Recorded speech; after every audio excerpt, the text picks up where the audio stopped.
Mix the milk and water together and heat until warm. It doesn't need to be hot, just warm.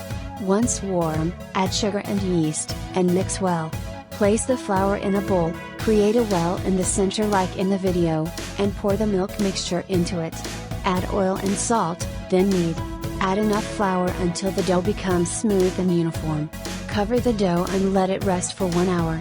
Meanwhile, prepare all the pizza ingredients by cutting them into equal sizes and mixing them together. Divide the dough into 2 parts. Roll out each part and spread the pizza ingredients on it.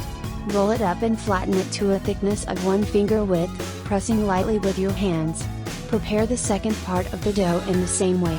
Brush the dough with egg yolks and place it on a baking tray. Preheat the oven to 175 degrees Celsius, 350 degrees Fahrenheit. Bake the pizza for 40 minutes or until golden brown. Enjoy your meal.